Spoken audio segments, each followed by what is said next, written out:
Welcome to Complexity Made Simple. My name is Paul Allen, and today we're going to do a software tutorial, and we're going to look at the software of choice for design of experiments called DOE Pro. Hope you enjoy it. Welcome to Complexity Made Simple, and the subject of today's tutorial, we are looking at DOE Pro again. This time what we're going to do is we're going to do a DOE. It's a 6-factor DOE, so I have to use 2 experiments, one after the other, and so I'm going to show you how to look at a process, screen it, and then model it. So here's our little example. This is a simulator that I use in my class, and the process we have here, if I just switch it on, it's a chemical process. We have 6 variables: milligrams of beryllium, oxygen ratio, nitrogen level, ionization rate, water source, and sodium content. 6 variables at 2 levels. You can see the target up here. Look, temperature must be between 600 and 700 degrees. So our target is 650. Because we've got 6 factors, we got to screen first, model second. So if I just switch that off, I'll just go to the CPK window, and I'll just show you what the current performance looks like. And there it is. Effectively, we have a defect rate close to 50%. If I just drop the data down, I'm hitting around 604, not 650. And you can see 407 defects in a million, 40% defect rate. So 6 factors, 2 levels. Screen it first, model it second. So the first thing I'm going to do is I'm going to do the first experiment. Now obviously what you're going to see is a very easy experiment because this is a simulator. This is going to be the hard yards of doing this DOE, because you've got to go collect the data. You've got to actually run the machine and do these 12 tests. Now the test we're going to do, look, is the Taguchi L12. 6 factors at 2 levels. It is a screening DOE. I'll click next. It says select the variables. I'll select them all because all 6 will fit in this. Next, what design space would you like to choose? Well, I'm going to leave the design space exactly as it is. Next, what are the number of, I'll just go back a second. Let me just say, here's the 6 variables. Look, milligrams of beryllium, oxygen ratio, nitrogen level, ionization rate, water source, and sodium. So that's the test that we're going to do. We're going to test those 6 variables. How many replicates would you like? 4. This is defaulting to the proper sample size. The proper sample size is 48 for this test. And then click Finish and generate the data. Now, this is a simulator, but that's the easiest experiment you are ever going to do. There's the L12. Let's export this into Excel. I'm going to call it, let's have a look. Let's call it Screen. Hit save, and then it will open in Excel for me. And there it is. So this is a graphs only analysis. It's the Taguchi L12. We are just going to analyze design, marginal means plot, both y hat and s hat. Okay, so the first thing we're looking at, look, it finishes on the s hat for me, and we're going to look at the biggest signal. There it is, sitting there, nitrogen level. That's the biggest signal. Of course, I want to minimize standard deviation. I want to be down at the far end of this. I'm going to be at the far end of this line here, which of course says put nitrogen level to 200 to 200. And that's exactly what we're going to do, providing that doesn't give me any grief on hitting the target. And in this case, look, nitrogen level doesn't do an awful lot to hitting the target. That's all down to this variable and this variable, and we're going to throw this variable in as well, I think. So we're going to put water source in there as well. So here's my decision: nitrogen level to 200, and these 3 variables are to go into a second experiment, a 2x3 full factorial. Let's just summarize that up a second. So nitrogen 200, that controls the S hat. Okay, the other,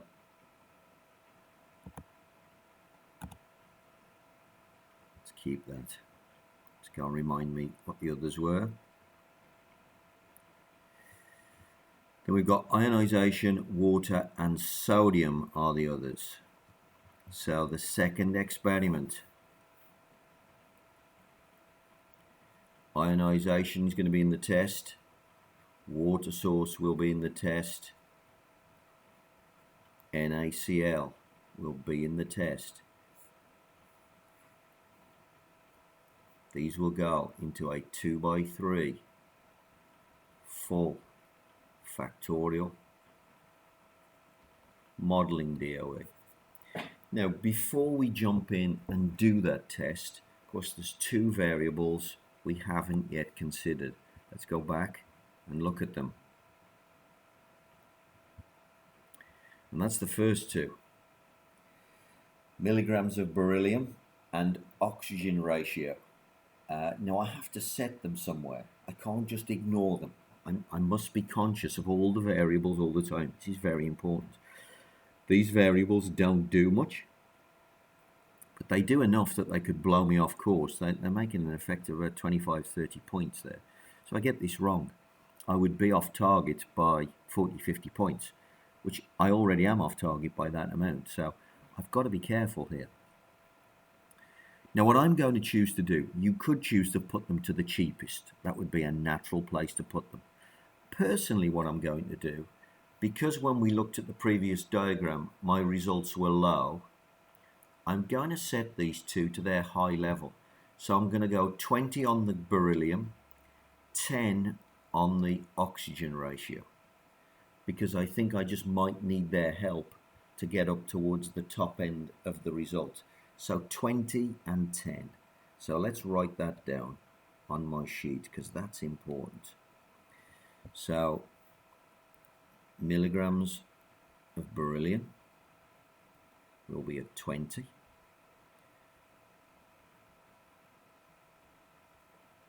Oxygen, I think the oxygen ratio was at 100. I'll just go back and confirm that.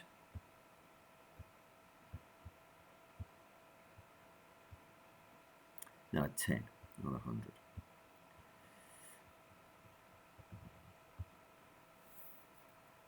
So we're going to go 10 there for the oxygen ratio. Now this is really important. Let's just remind ourselves what a DOE is all about. You've got this design space, especially with three factors.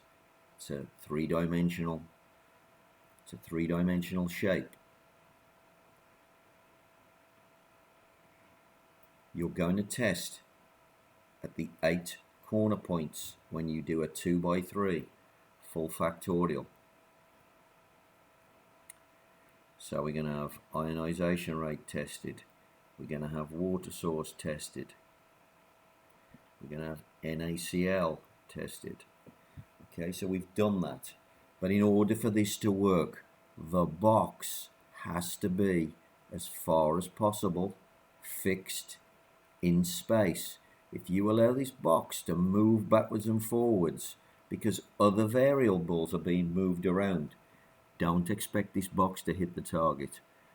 This is why we do process flow, cause and effect. It's why I say to you, you must come up with standard operating procedures. You have to fix the box in space before you do a DOE. DOEs are great things to do, but you have to prepare properly to get the best out of them. Now, we've already done process flow, cause and effect. Then what we're going to do is be mindful that the three variables that aren't in the test, nitrogen, milligrams of beryllium, oxygen, are fixed. And I'm going to take a hammer and I'm going to smash the dials off those things. These three things are never to be moved again. So here we go, 200, 20, and 10. So let's go back to the process and let's dial those settings in. So nitrogen 200, oxygen at 10, milligrams of beryllium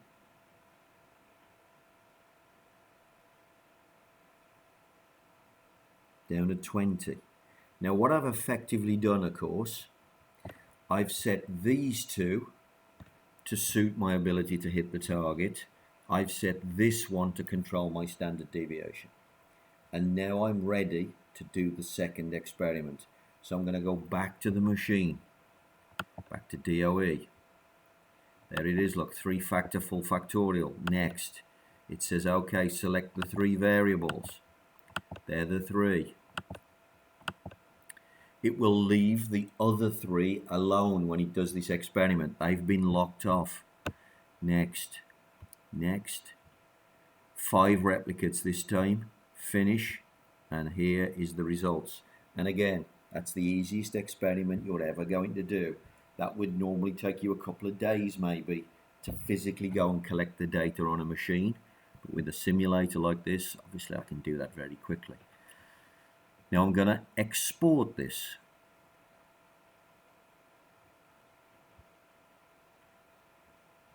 And this time I'm going to call it model.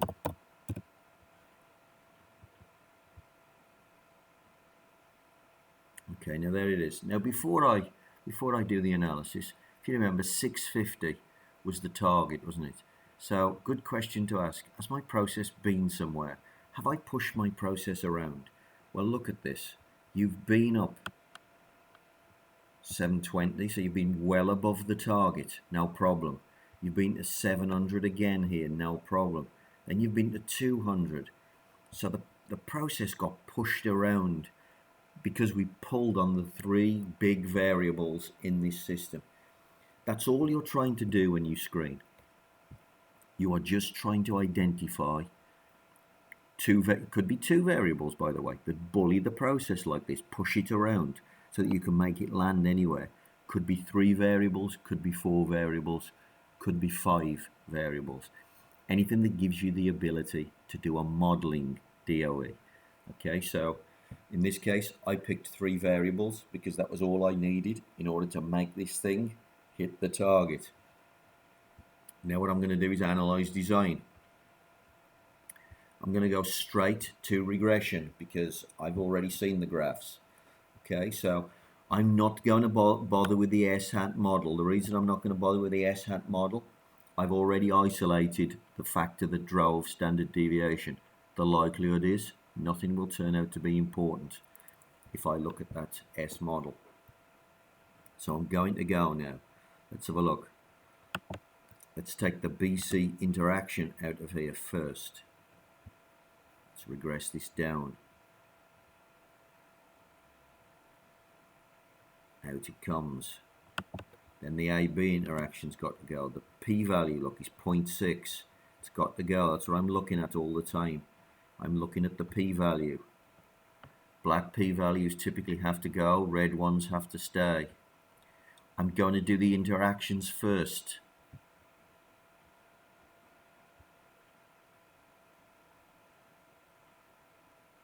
What did I take out then? Did I make a mistake? I forgot to take the X out. Let's delete the X. Sigma zone. Analyze design. Regress. That's better. Out it comes. Now, I'm going to stop at that point. You'll notice that B, the water source, really should come out. But actually, because it's in the 3-way interaction there, it's in the ABC, I'm going to leave it in. Simply because the only way the computer can understand where the ABC interaction is to understand where A is, to understand where B is, and to understand where C is. If I delete B from the equation, it won't know where B is set. It won't be able to calculate the ABC interaction.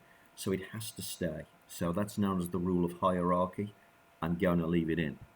Now what I'm going to do is ask the computer to hit the target, multiple response optimizer. I need to take the check mark, the continuous check mark, off the water source because I can't have 1.38 water sources. I can only be at 1 or 2. Click OK to that.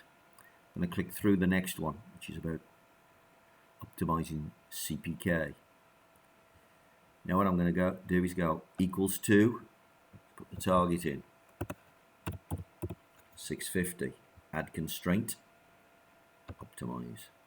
Let's see what it says to me. It's quite happy that it can hit that target spot on. It says the ionization rate will be at 6.37. The sodium will be at 0.88. Settings to worksheet. Okay, so it's now saying it's dead on 650 if I dial those in. Now what I'm just going to do, I'm just going to clean away the decimals because I can't physically type that into the computer. So just to make my prediction just that little bit more accurate, I'll take all the decimals away there. Just rounded it up to 2 places. And you can see now, look, that it says it's 649.62. So not quite the 650 that we got earlier, but this is a truer reflection of what we're going to get. So 637, 1.88. Let's go back to the process. So it says 637. Can't do 637. It's actually going to be 6.4 when I get there. So let's dial that in. 6.4. Water source 1.88. Okay. Go back to the CPK diagram. Here we go. And we're going to generate 100 data points as a confirmation run. Hit go. And there we go. I've hit 646.5 with a standard deviation of 7.9. That is analyzing a process using DOE, using a piece of software called DOE Pro. And what we did was we did a screening DOE first, the Taguchi L12. We carried forward 3 big signals, 3 big hitters that bully this process, that push it around. We fixed the other 3, one of them to minimize standard deviation. In this case, the other 2 was selected to make sure that I got to the target, but I might have put them to the cheapest. We then ran a modeling DOE, and we asked the modeling DOE to hit that target, and there's the results right there. DOE Pro, screening, then modeling. Well, I hope you found that useful. If you've got any questions about that topic, or indeed anything to do with Six Sigma, or Lean for that matter, give me a call, and I hope to hear from you soon.